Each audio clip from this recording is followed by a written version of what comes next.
নমস্কার, আদাব। আমি সুদীপা চ্যাটার্জি আবার চলে এসেছি আপনাদের জন্য নিয়ে সুদীপার সংসার। সুদীপার সংসার 7 দিন রংটা ভরে যাবে তোমাদের মনে। গরমকাল মানে আমাদের বাঙালি স্টেপল ফুড হচ্ছে রুই মাছের ঝোল। তো রুই মাছের ঝোল তো রোজ খান, একই রকম কালো জিরে কাঁচা লঙ্কা ফোড়ন দিয়ে কিংবা সর্ষে ছেঁকে তার জল দিয়ে নানানভাবে খাই, আদা জিরে বাটা দিয়ে ঝোল খাই। কিন্তু আজকে না আপনাদের আসাম প্রদেশের একটা রেসিপি শেয়ার করব। এটা এক একজন এক এক রকমভাবে বানায়। আমি এটা শিখেছি আমার শাশুড়ি মায়ের কাছ থেকে।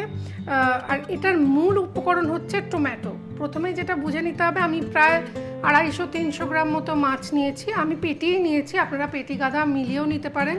আমি মাছটা নুন হলুদ দিয়ে হালকা ভাজা, তার সঙ্গে যদি আমি ধরে নিই 250 মতো মাছ রয়েছে বা 300 মতো মাছ রয়েছে, আমি সেক্ষেত্রে নিয়েছি 150 মতো টমেটো আর মাছ।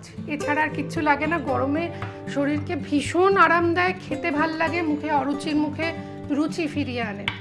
প্রথমেই এটা রান্না করার জন্য যেটা করব, উপকরণ খুব সিম্পল। দেখুন, গন্ধরাজ লেবুর পাতা, গন্ধরাজ লেবু, এইগুলো হচ্ছে সব অপশনাল, মানে আপনি চাইলে দিতে পারেন, নাও দিতে পারেন। বেসিক্যালি লাগবে হচ্ছে টমেটো, মাছ, টমেটো, কাঁচা লঙ্কা, আর তার সঙ্গে সঙ্গে একটু ফোড়নে দেওয়ার জন্য 5 ফোড়ন। That's all. আপনি চাইলে মেথি ফোড়নও দিতে পারেন। রান্না শুরু করি। প্রথমেই যেটা করব, আমরা প্রেসার কুকারে 1 চিমটে মানে জাস্ট 1 টিস্পুন মতো সর্ষের তেল দিলাম। বেশি না কিন্তু, জাস্ট টমেটোগুলো যাতে একটু ফেটে না যায়, বা ফেটে গেলেও আমরা যাতে রসটার মধ্যে একেবারে সর্ষের তেলের গন্ধ পাই। 3টে টমেটো গোটা দিয়ে দিলাম। দিয়ে এর মধ্যে দেব অল্প, মানে যতটা ঝোল রাখবেন প্রেসার কুকারে জানবেন যতটা দেবে ততটাই থাকে, সেই হিসেবে একটু জল। এটাকে আমরা 3টে থেকে 4টে সিটি দিয়ে নেব, মানে 3টে থেকে 4টে হুইসেল ওয়েট করব। আসামের খাবারগুলো না আমার ভীষণ আকর্ষণ করে। ওদের কেটলি পিঠা, নানান রকমের পিঠে হয়।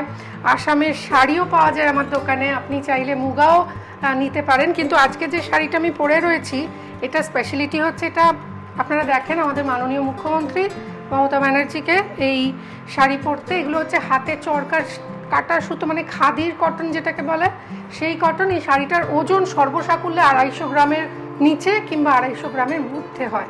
এগুলো সব জামদানি শাড়ি, অপূর্ব সুন্দর কাজ, হাতে তৈরি। আর গয়নাটা যেটা দেখছেন, এটা কিন্তু বাংলাদেশে তৈরি হয় স্টেইনলেস স্টিল দিয়ে, কেননা রূপো সোনা দুটোই আমাদের ধরাছোঁয়ার বাইরে চলে গেছে। তো এরকম কিছু যদি আপনার চাই, তাহলে চলে আসুন 15 নম্বর বন্ডেল রোডে সুদীপা চ্যাটার্জি স্টোরে। ব্যাস হয়ে গেছে মোটামুটি। এইবার আমরা একটা ব্লেন্ডার নেব। হাতাটা কোথায় গেল? একটু টমেটোগুলোকে তুলে নেব, ব্লেন্ডারের মধ্যে দেব। এই যে জুসটা রয়েছে প্রেসার কুকারের মধ্যে, ওটা কিন্তু ফেলবেন না।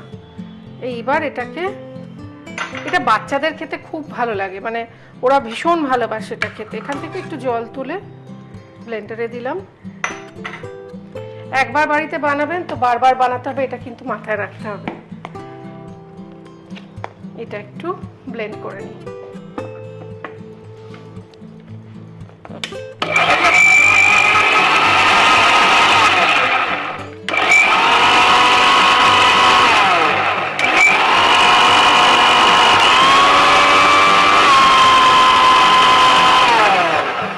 ঝোলটাকে আরো মিহি পাতলা একটা টেক্সচার দেওয়ার জন্য একটা ছাঁকনিতে এটা ছেঁকে নেব। সিডসগুলো তাহলে বেরিয়ে যাবে। ওয়েট, একটুও ফেলবো না, মশলা ফেলতে আমার খুব গায়ে লাগে। এই ঝোলটা না চুমুক দিয়ে খেতেও খুব ভালো লাগে। আমার শাশুড়ি মায়ের হাতে যে কটা রান্নার আমি খুব ফ্যান, তার মধ্যে this is one of them. এবার প্রেসার কুকারে যে ঝোলটা রয়েছে সেটাও দিয়ে দেবো। প্রেসার কুকারে মাছের ঝোল রান্না করা যায় জানেন? আমি তো জানতামই না, কিন্তু সেটাও যদি চান আজকে আমি বলে দেবো কীভাবে করবেন। এটা আপনারা এই যদি জুসটা বের করে নেন তারপর কিন্তু মাইক্রোওয়েভ ওভেনেও হয়ে যায়। মাইক্রোওয়েভ ওভেনে কিন্তু মাছ ভাজাও যায়, সেটাও একদিন দেখাবো। ব্যাস, এই পাতলা ঝোলটাই আমার চাই, থকথকে ঘন ঝোলটাকে অ্যাভয়েড করব বলে। এটা আমি দেখেছি আমার শাশুড়ি মা করেন, কিন্তু ইউটিউবে দেখবেন রুই মাছের ট্যাঙার নানান রেসিপি রয়েছে যেটা আরও মশলাদার এবং সেটা আরও ঘন ঝোল হয়, কিন্তু আমি যেটা ভালোবাসি আমি তো সেটাই দেখাবো আপনাদের। এটা ভীষণ ভালো লাগে, হেলদি আর ভীষণ ভালো, উপকারী। চলুন এবার রান্নাটা শুরু করি। মাছটা যদি আগের দিন ভেজে ফ্রিজে রেখে দেন তাহলে এটা বানাতে ঠিক 3 মিনিট লাগে। দেখে নিন, প্রথমে মাছের মধ্যে যে তেলটা আছে ভাজার সময় সেটাও কিন্তু বেরোবে, সেটা খেয়াল রেখে। এটা যেহেতু পাতলা ঝোল, বেশি তেল লাগে না। এটা আমি এই তেলটা না দিয়েও করতে পারে। আমি অনেক সময় যখন শরীরটা একটু খারাপ থাকে তখন তেলটা ছাড়াই করি। এবার হাতের মধ্যে পাঁচ ফোড়নটা নিলাম। যে কোনো ফোড়ন একটু হাতে ঘষে দেবেন, হাতের তাপমাত্রায় বা এই যে ঘর্ষণটা হচ্ছে তাতে ওর অ্যারোমাটা বেড়ে যায়। পাঁচ ফোড়ন এতটা লাগবে না, নো পেঁয়াজ, নো আদা, নো রসুন, কিচ্ছু লাগবে না।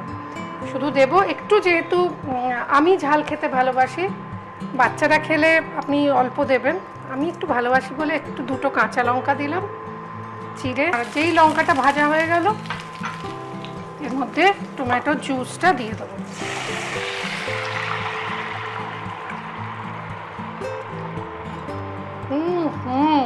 আপনারা ভাবতেও পারবেন না কি ভালো একটা গন্ধ বেরিয়েছে।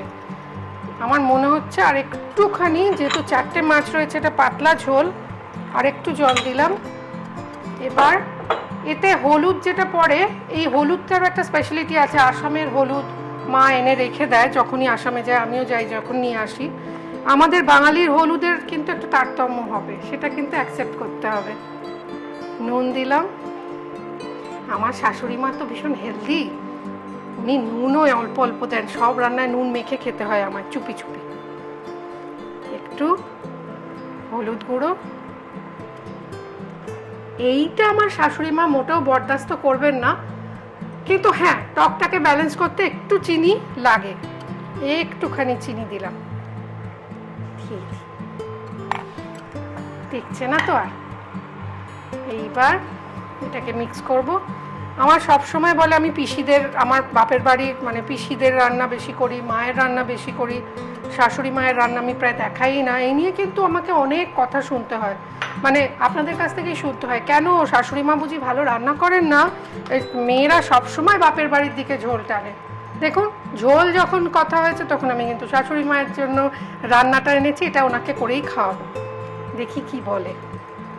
আচ্ছা, যেই ঝোলটা ফুটতে শুরু করলো দেখুন বলক এসে গেছে, মাছটা দিয়ে দেবো। ইন্ডাকশানের একটাই সমস্যা, একটু স্লো হয় প্রসেসটা, কিন্তু কি করা যাবে, গ্যাস তো এখন সোনার মতোই হয়ে গেছে।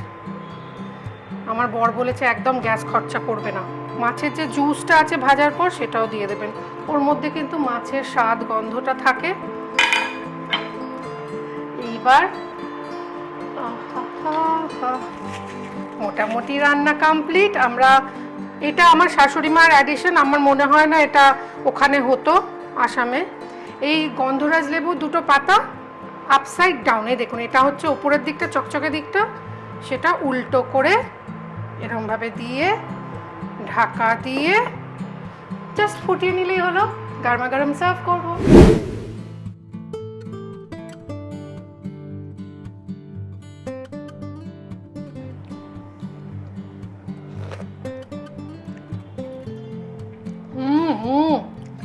রিয়েলি ভালো হয়েছে।